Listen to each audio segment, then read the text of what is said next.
วันนี้เราจะสอนตาย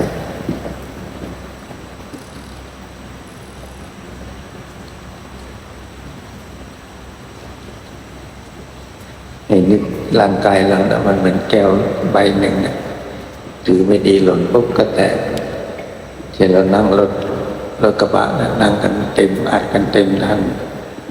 ถ้าไปขึ้นเขาเลี้ยวไม่ดีหล่นตุ๊บลงไปนะหัวแตกตายไปเลยเนี่ยให้พิจารณาร่างกายเราเทียบกับอะไรก็ได้เพราะมันเป็นของสมมุติ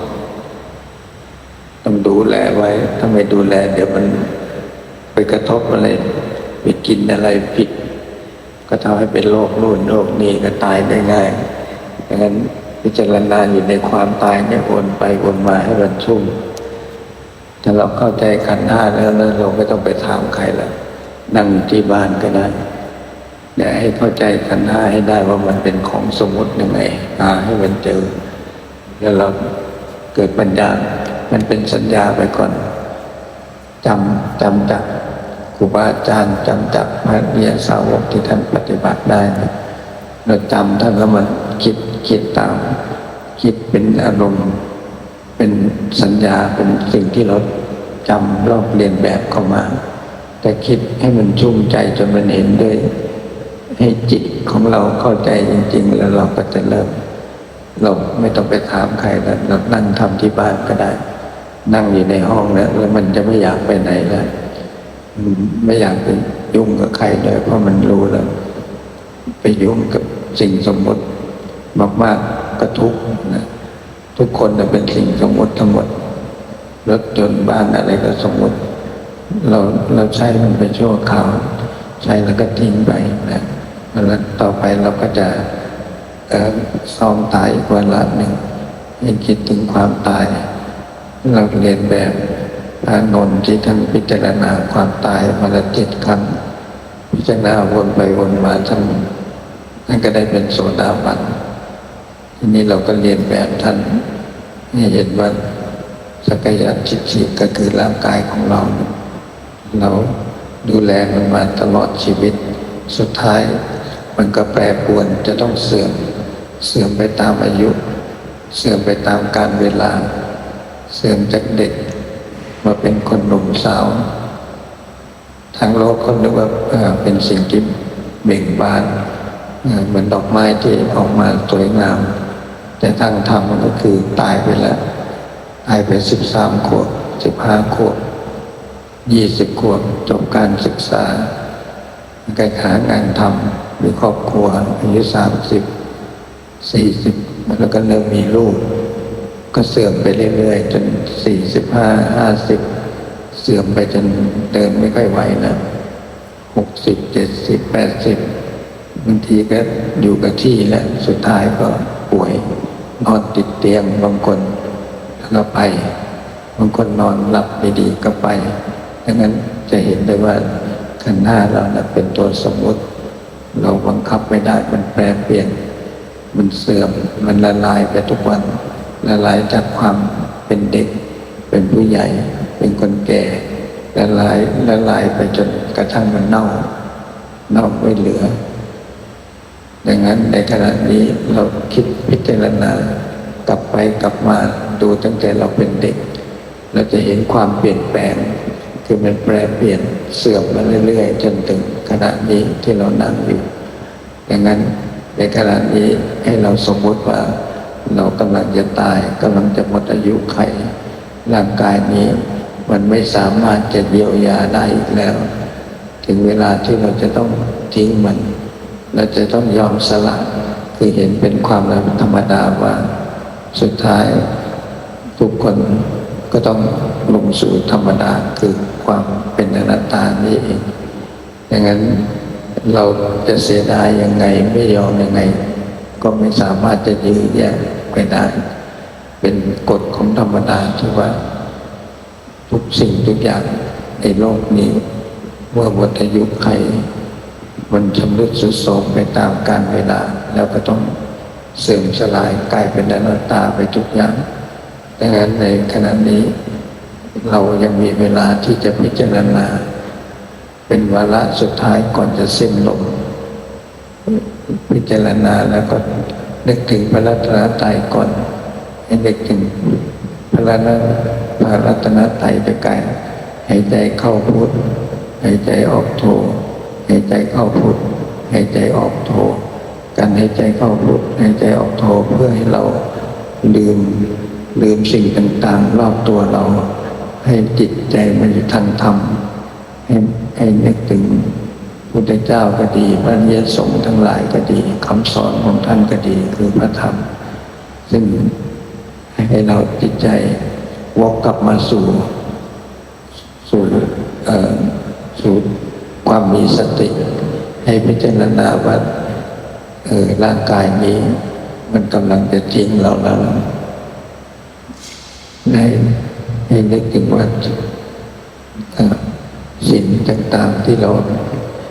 รักษามาพระสงฆ์ก็มีศีล227ห้ามชายหญิงมีศีล8พวกที่ไม่ได้สมาทานก็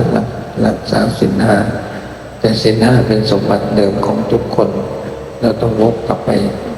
สมบัติเดิมรักษาสมบัติเดิมไว้ให้ได้โดยการสมาทานในใจเลยว่าข้าพเจ้าจะขอรักษาศีล5ให้บริสุทธิ์ตลอดชีวิต 1ไม่ฆ่าสัตว์2ไม่ลักทรัพย์3ไม่ผิดกาเม4ไม่กล่าวเท็จ5ไม่ดื่มสุราเมลัยวันนี้ข้าพเจ้ามีศีล5บริสุทธิ์ครบถ้วนแล้วไม่สามารถจะทำบาปได้และเป็นผู้ที่มีจิตบริสุทธิ์เพราะว่าขันธ์5นี่ไม่สามารถจะลุกไปไหนได้แล้วมันหมดทางเยียวยาแล้วต่อไปก็นึกถึงพระรัตนตรัยว่าในระหว่างที่ทำหน้าที่ชีวิตอยู่ประจำวันอาจจะเคยล่วงเกินต่อพระรัตนตรัยอาจจะปรามาสจากอ่านหนังสือฟังเทศน์ฟังคนวิพากษ์วิจารณ์แล้วเราก็ตำหนิซึ่งบางครั้งเราอาจจะเข้าใจผิดได้หรือบางครั้งเราไปปีดปลายข้ามสิ่งที่เป็นพุทธสถานที่สำคัญคือด้วยความจำเป็นหรืออย่างใดอย่างหนึ่งยังไงให้นึกถึงพระรัตนตรัยแล้วขอเข้ามาท่านนึกว่าหากข้าพเจ้าได้เคยล่วงเกินต่อพระรัตนตรัยคือพุทธเจ้าทั้งหลายก็ดีพระธรรมทั้งหลายพระอริยสงฆ์ทั้งหลายตั้งแต่อดีตถึงปัจจุบันนี้ด้วยกายกรรมวจีกรรมมโนกรรมก็ดีด้วยเจตนาก็ดีไม่เจตนาก็ดีถอนอ้างก็ดีรับหลังก็ดีหรือทำไปโดยหรือทำไม่ถึงการก็ดีขอองค์สมเด็จพระสัมมาสัมพุทธเจ้าได้อดโทษให้แก่ข้าพเจ้านับตั้งแต่บัดนี้จนกว่าจะเข้าสู่พระนิพพานจากนั้นก็รู้สึกว่าจิตใจเริ่มแช่มชื่นมีกำลังใจว่าจะตายอย่างผู้ที่มีศีลบริสุทธิ์ไม่ติดค้างต่อพระรัตนตรัยต่อไปให้นึกถึงบุญต่างๆซึ่งเราได้สั่งสมไว้ตั้งแต่อดีตชาติมาถึงชาตินี้ได้รักษามนุษย์สมบัติแล้วโดยการมีศีลแล้วก็ได้สวรรค์สมบัติก็ทำมาแล้วโดยการบริจาคทานกองบุญต่างๆมากมายไม่ว่าจะสร้างโบสถ์สร้างวิหารซื้อที่ดินถวายวัดสร้างพระธรรมนิสงฆ์และกองบุญต่างๆใส่บาตรพระสงฆ์แล้วก็บวชพระสงฆ์บวชเณรได้ทำทานต่างๆมาครบถ้วนหมดและได้ผมสมบัติเราก็ทำมาแล้วโดยการเจริญภาวนามาหลายชาติจนมาถึงปัจจุบันนี้เหลืออีกอย่างเดียวคือนิพพานสมบัติซึ่งรอรางวัลที่จะได้รับจากสิ่งที่เราได้บำเพ็ญบารมีมาทั้งหลายจากทานบารมีศีลบารมีภาวนาบารมีซึ่งมองดูโดยท่องแท้แล้วว่าขณะนี้กำลังจะตายหมอที่เก่งที่สุดก็ไม่สามารถจะยื้อชีวิตเราได้เงินทองที่มีมากมายไม่สามารถจะซื้อชีวิตเราได้พ่อแม่พี่น้องสามีภรรยาบุตร ที่เป็นที่รักที่อยู่ข้างกายก็ไม่สามารถจะยื้อชีวิตเราได้จะต้องปล่อยให้เราไปตามสภาพของกฎของธรรมดาซึ่งจะต้องสลายไปในไม่ช้านี้ดังนั้นให้ตั้งจิตอธิษฐานบารมีว่าบุญทั้งหลายที่ข้าพเจ้าได้สั่งสมกุศลต่างๆที่ได้สั่งสมไว้ตั้งแต่อดีตชาติมาถึงปัจจุบันนี้ทานบารมีศีลบารมีภาวนาบารมีซึ่งได้ทำมาครบถ้วนบริบูรณ์หมดแล้วไม่ว่าจะเป็นมนุษย์สมบัติสวรรค์สมบัติพรหมสมบัติไม่ต้องการเกิดมาเป็นมนุษย์เทวดานางฟ้าหรือพรหมวัฏยุคไขก็ต้องมาเกิดมีความทุกข์อย่างนี้อีกขอบุญกุศลทั้งหลายที่สั่งสมมาข้าพเจ้าขอวางไว้เบื้องหลังไม่อะไรอาวรณ์กับทุกสิ่งทุกอย่างไม่ว่าจะเป็นบ้านเรือนใหญ่โตรถยนต์ทรัพย์สมบัติทั้งหลายเราจะต้องปล่อยวางเงินที่อยู่ในธนาคารตอนนี้ก็มีค่าเท่ากับเศษกระดาษแต่สิ่งที่เราสละไปคือทรัพย์ของเราจริงๆเป็นทรัพย์ที่จะนำเราไปสู่ภพภูมิเบื้องหน้าโดยเฉพาะอย่างยิ่งทรัพย์ที่ประเสริฐที่สุดก็คือเราได้เอาโลกีทรัพย์คือเงินทองต่างๆเหล่านี้แปลเป็นอริยทรัพย์เป็นทรัพย์ถาวรคือสิ่งที่เราสละก็คือเป็นอริยทรัพย์เป็นทรัพย์ที่เราจะได้เอาไปใช้ภายข้างหน้าได้เป็นสิ่งที่เรายังยึดอยู่ในบ้านเราทั้งหมดเป็นของโลกซึ่งเมื่อเราสิ้นลมแล้วสิ่งเหล่านี้เป็นสภาพที่ไม่มีค่าแม้แต่อย่างเดียวไม่ว่าจะเพชรนินจินดาต่างๆทั้งหลายก็ไม่มีค่าเสียแล้วแม้กระทั่งร่างกายของเราที่เรารักมากที่สุดประคบประหงมอาบน้ำชำระกายหาเสื้อผ้าที่สวยมาใส่ก็เพียงแค่หลอกให้เราดีใจเป็นเฉยๆแต่พอเราใส่เสื้อผ้าสวยๆนะไปเดินกลางแดดแป๊บเดียวเหงื่อออกก็มีกลิ่นเหม็นเสื้อผ้าก็มีกลิ่นดังนั้นกลิ่นในตัวเราเนี่ยมันชำระล้างได้ชั่วคราวแต่สิ่งที่เราชำระมาเรื่อยๆก็คือเราละความโลภโดยการบริจาคทานเรารักษาศีลเพื่อทำให้จิตใจเรามีความปกติให้ไม่ทำร้ายคนอื่นไม่อยากทำสิ่งที่ทำให้จิตใจเศร้าหมองดังนั้นในขณะนี้ได้พิจารณาแล้วว่าพ่อแม่พี่น้องสามีภรรยาบุตรหลานที่เป็นที่รักเราจะต้องปล่อยวางทุกคนไว้ณที่นี้ถ้าเราไปยึดเราอาจจะไปเกิดเป็นลูกของญาติเราอีกดังนั้นอย่าไปห่วงใครห่วงพระรัตนตรัยเป็นที่พึ่งเพียงอย่างเดียวในขณะนี้ให้ใจเข้าให้ใจออกให้ใจเข้าให้ใจออกจิตอยู่กับพระรัตนตรัยขณะนี้สิ้นลมหายใจแล้วเราให้นึกถึงอธิสมานกายที่หน้าเหมือนเราเนี่ยลุกขึ้นแล้วก็ยืนแล้วถอยหลังออกมาพนมมือไหว้สมเด็จหลวงพ่อทองที่อยู่เบื้องหน้าทางซ้ายขวาของหลวงพ่อยิ้มไหว้หลวงพ่อยิ้มไหว้หลวงพ่อโมคคัลลานะพระสารีบุตรที่อยู่ที่เบื้องหน้าไหว้หลวงปู่ปานไหว้หลวงพ่อพระราชพรหมยานให้ไหว้แล้วก็นึกถึงว่าบัดนี้ข้าพเจ้าได้ตายจากโลกมนุษย์นี้แล้วข้าพเจ้าไม่อยากเกิดเป็นมนุษย์อีกไม่อยากเกิดเป็นเทวดานางฟ้าหรือพรหมหมดอายุไขก็ต้องกลับมาเป็นทุกข์แบบนี้ขอบุญบารมีทั้งหลายที่ข้าพเจ้าสั่งสมมาตั้งแต่อดีตชาติมาถึงบัดนี้ทานบารมีศีลบารมีภาวนาบารมีขอปล่อยวางทุกสิ่งทุกอย่างในโลกคืนให้กับโลกแม้กระทั่งร่างกายนี้ก็ต้องทิ้งคืนให้กับโลกขอจิตอันใสบริสุทธิ์นี้ไปสู่เสวยความสุขที่แท้จริงคือพระนิพพาน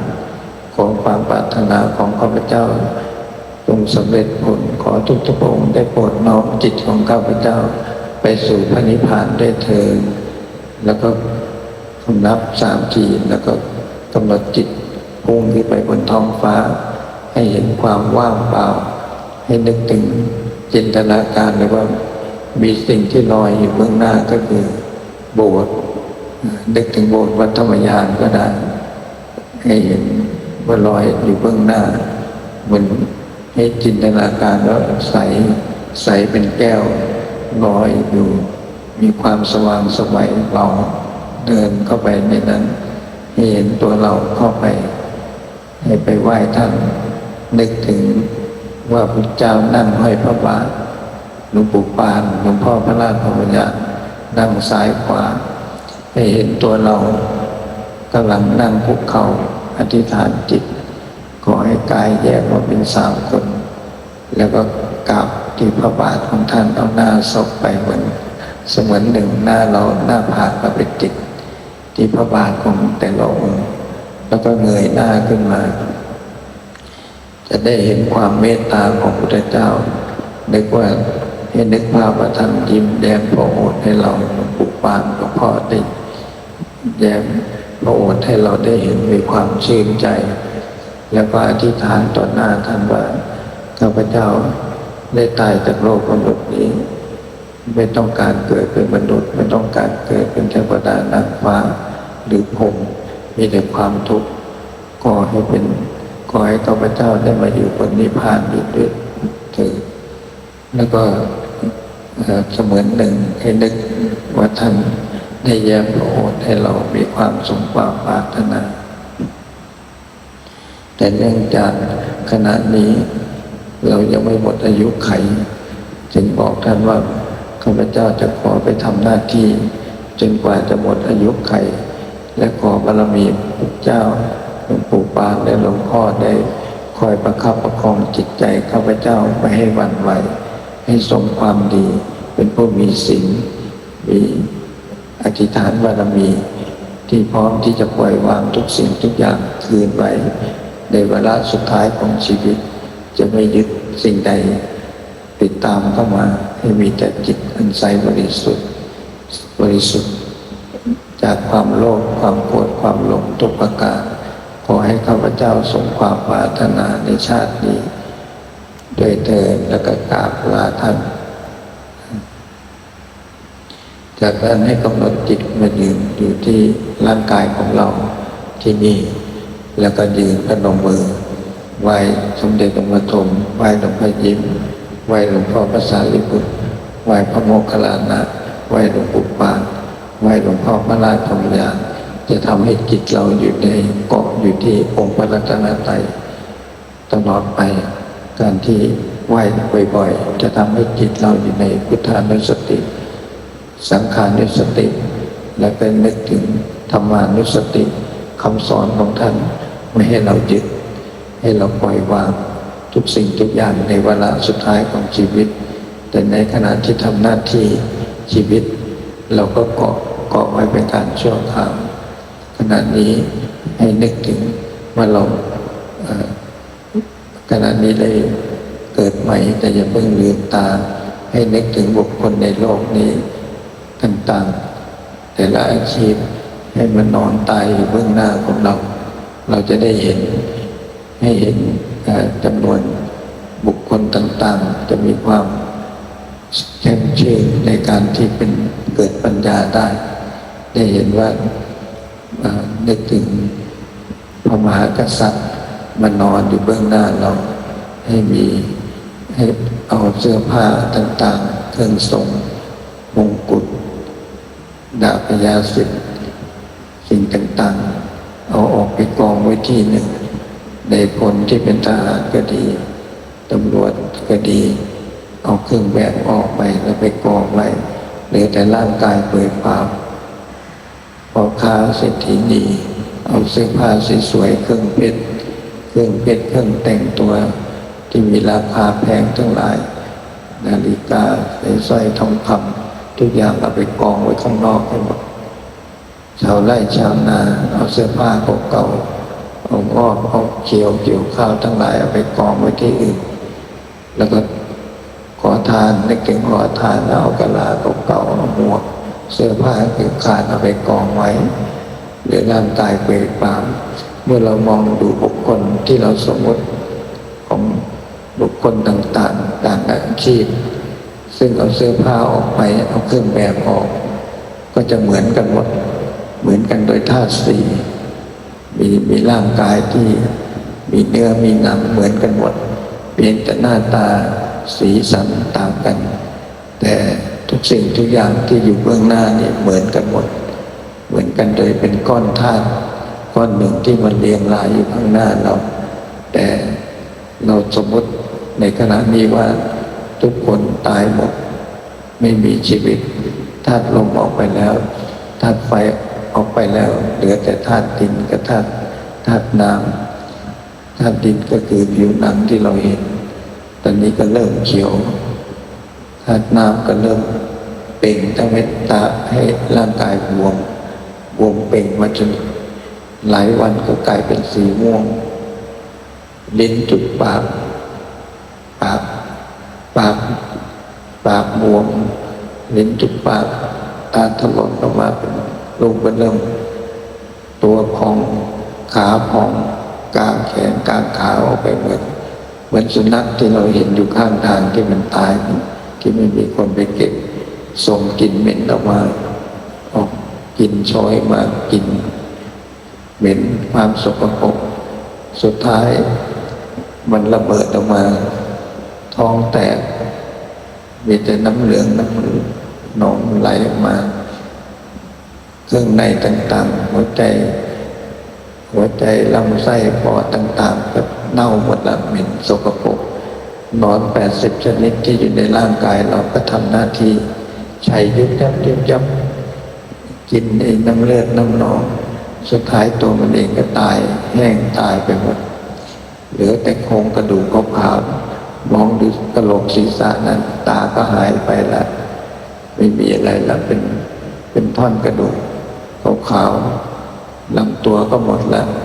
ในท้องก็หมดแล้วเหลือแต่โครงกระดูกขาก็หนังต่างๆก็โดนนอนกินแห้งไปหมดแล้วเหลือแต่โครงกระดูกแต่มองโครงกระดูกที่อยู่เบื้องหน้าเรานะเรียงรายเหมือนเราได้เห็นโครงกระดูกตามสถานที่ต่างๆมองดูมองไปมองมาเป็นโครงกระดูกของใครก็ไม่รู้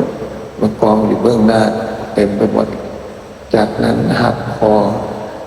อของโครงกระดูกหักแขนเป็นชิ้นๆหักลำตัวหักท้องหักโครงกระดูกที่ท้องที่ขาที่หัวเข่าที่ข้อเท้าหักมาปนกันรวมกันหมดเอาโครงกระดูกของทุกคนมากองรวมกันซ้อนๆกันแล้วก็เอานึกถึงค้อนใหญ่ๆทุบให้แตกละเอียดหมดแล้วไปกองรวมกับเสื้อผ้าชุดต่างๆเอาจุดไฟเผาให้หมดไม่มีอะไรเหลือไม่มีเครื่องทรงเครื่องแบบต่างๆกระดูกของเราของมีค่าทั้งหลายเพชรนิลจินดาเผาทิ้งให้หมดสุดท้ายไม่มีอะไรเหลือต้องคืนให้กับโลกคือกองอยู่บนแผ่นดินนี้สุดท้ายมองเห็นด้วยปัญญาเลยว่าตัวเราก็ดีที่เรารักหวงแหนใครแตะมากก็ไม่ได้หวงแหนมากถือว่าเป็นของที่มีค่าหวงแหนทุกสิ่งทุกอย่างสุดท้ายก็ต้องทิ้งไว้กับโลกไปกองไว้ที่พื้นดินดังนั้นมองเห็นด้วยปัญญาเลยว่าสุดท้ายขันธ์ห้าของเราขณะนี้ก็เป็นตัวสมมุติเท่านั้นเองสมมุติให้มันยิ้มได้กินได้พูดได้แต่ในเมื่อธาตุต่างๆอ่อนกำลังลงทีละอย่างเพราะหมดอายุไขหมดเวลาหมดอายุเหมือนรถยนต์ที่หมดอายุเมื่อสตาร์ทไม่ได้ก็จอดทิ้งไว้ร่างกายของเราในวันข้างหน้ามันก็จะจอดทิ้งไว้เหมือนกับรถยนต์ไม่สามารถจะสตาร์ทต่อไปได้ก็ต้องกองทิ้งไว้ให้มันเน่าให้มันเละแล้วก็ส่งกลิ่นเหม็นสุดท้ายก็ต้องแห้งกลายเป็นดินกองอยู่ที่พื้นดินคืนให้กับโลกดังนั้นในขณะนี้มองเห็นด้วยปัญญาเลยว่าเราจะใช้ชีวิตต่อไป ทำหน้าที่ต่อไปตามความเหมาะสมของชีวิตของแต่ละคนและจะพยายามทำจิตใจให้สะอาดจากความโลภความโกรธความหลงเพื่อ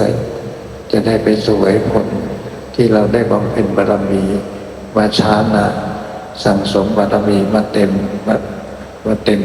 เป็นปรมัตถ์บารมีแล้วคือทานบารมีได้เต็มแล้วมีความอิ่มใจศีลบารมีได้รักษามาตลอดภาวนาก็ได้ฝึกซ้อมมาตลอดเหลืออย่างเดียวสุดท้ายจะพยายามวางไว้เตรียมตัวที่จะลงวางขันธ์ห้าวางร่างกายวางทุกคนวางจากสายตาที่เราเคยจำได้ว่าคนนี้เป็นพ่อแม่คนนี้เป็นภรรยาสามีคนนี้เป็นลูกเราจำภาพเหล่านี้ไว้แต่สุดท้ายก็ต้องขาดจากกันดังนั้นในขณะนี้เห็นด้วยปัญญาแล้วว่าเราจะนำสมมติตัวนี้คือร่างกายอันนี้บ้านหลังนี้เป็นบ้านที่สมมติที่เราเข้ามาอาศัยอยู่ชั่วคราวถึงเวลาที่เขามาขอคืนแล้วเราก็คืนไว้ให้เจ้าของแผ่นดินคืนให้เป็นพระธรณีไปและในขณะนี้มีความอิ่มใจแล้วว่าเห็นด้วยปัญญาว่าเข้าใจแล้วว่าร่างกายเราเป็นของสมมติไว้ชั่วคราวและในวันข้างหน้าจะต้องปล่อยวางแล้วและก็ใช้ชีวิตด้วยความระมัดระวังในการสร้างความดีสร้างกุศลให้ยิ่งขึ้นก่อนที่เขาจะเอาคืนเอาละตอนนี้หายใจกันตอนนี้ได้ฟื้นคืนกับวันชีวิตมีชีวิตอีกครั้งหนึ่งหายใจเข้าพุทหายใจออกโทหายใจเข้าพุทหายใจออกโทวันนี้ได้ฟื้นคืนกลับมามีชีวิตอีกครั้งหนึ่งนะหนึ่งจิตส่วนไปสุด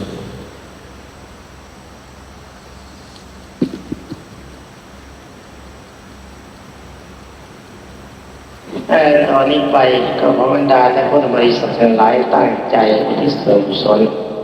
อีกทั้งบุญญาพลังผลบุญใดที่พระเจ้าทั้งหลายได้บำเพ็ญแล้วณโอกาสนี้ข้าพเจ้าทั้งหลายขอที่ส่วนกุศลนี้แก่เจ้ากรรมนายเวรทั้งหลายเคยล่วงเกินมาแล้วชาติก่อนก็ดีชาตินี้ก็ดีขอเจ้ากรรมนายเวรทั้งหลายจงโมทนาส่วนกุศลนี้ขอจงอโหสิกรรมให้แก่ข้าพเจ้าตั้งแต่วันนี้ตราบเท้าเข้าสู่พระนิพพานและข้าพเจ้าทั้งหลายขอที่ส่วนกุศลนี้ให้แก่เทพเจ้าทั้งหลายปกปักรักษาข้าพเจ้าเทพเจ้าทั้งหลายรักษาคนละบิภพและพญายมราชขอเทพเจ้าทั้งหลายและพญายมราชจงโมทนาส่วนกุศลนี้ขอจงเป็นสักขีพยานในการบำเพ็ญกุศลของข้าพเจ้าในครั้งนี้ด้วยเถิดและขอที่ส่วนกุศลนี้ให้แก่ท่านทั้งหลายที่ล่วงลับไปแล้วสวยความสุขอยู่ก็ดีสวยความทุกข์อยู่ก็ดีญาติก็ดีเป็นญาติก็ดีขอท่านทั้งหลายให้โมทนาส่วนกุศลนี้ได้รับประโยชน์ความสุขเช่นเดียวกับข้าพเจ้าจะพึงได้รับณ การบัดนี้เถิดผลบุญใดที่ตัวเจ้าทั้งหลายได้บำเพ็ญแล้วณโอกาสนี้ขอผลบุญนี้จงเป็นปัจจัยให้ข้าพเจ้าทั้งหลายได้เข้าถึงซึ่งพระนิพพานในชาติปัจจุบันนี้เถิดอะระหังสัมมาสัมพุทโธภะคะวาพุทธังภะคะวันตังอะภิวาเทมิสวากขาโตภะคะวะตาธัมโมธัมมังนัมสสามิสุปฏิปันโนภะคะวะโตสาวกสังโฆ